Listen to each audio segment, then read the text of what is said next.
Przecież tutaj jesteśmy w większym składzie. Poddaję to pod ocenę Państwa radnych, pod dyskusję. To jest moja propozycja. Dziękuję.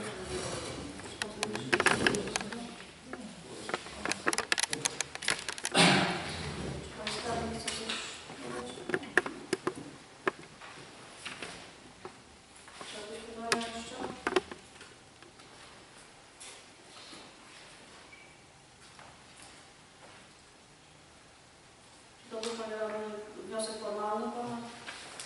W takim razie wniosek formalny trzeba przegłosować. Kto jest za przyjęciem wniosku pana radnego Grała? Proszę o podniesienie ręki. 3 osoby. Pani radna Zając, pan radny Świętochowski, pan radny Grał. Kto z Państwa radnych jest przeciw wnioskowi pana radnego Marka Grała? Proszę o podniesienie ręki. Kto z Państwa radnych się wstrzymał?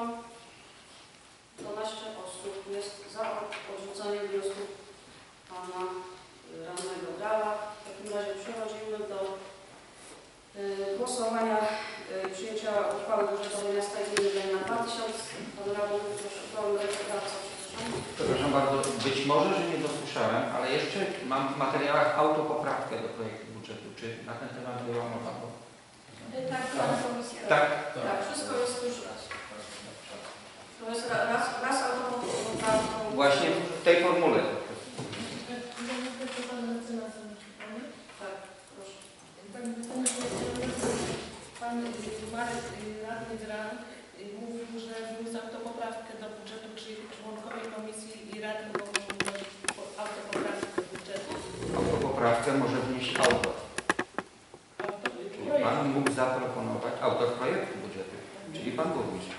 Poprawkę mógł zaproponować, ale nie autor poprawki. Czyli to była propozycja, rozumiem, tak? No, tak jak słyszę, przedstawiona na komisji. Nie ma pytań, w takim razie poddaję do głosowania przyjęcie uchwały budżetowej miasta i gminy na 2015 rok wraz z autopoprawką. Kto z Państwa radnych jest za przyjęciem tej uchwały? Proszę o podniesienie ręki. Kto z Państwa radnych jest przeciw? Pani radna Zając jest przeciw. Kto z Państwa radnych się wstrzymał? Dziękuję. Stwierdzam, że uchwała budżetowa miasta i gminy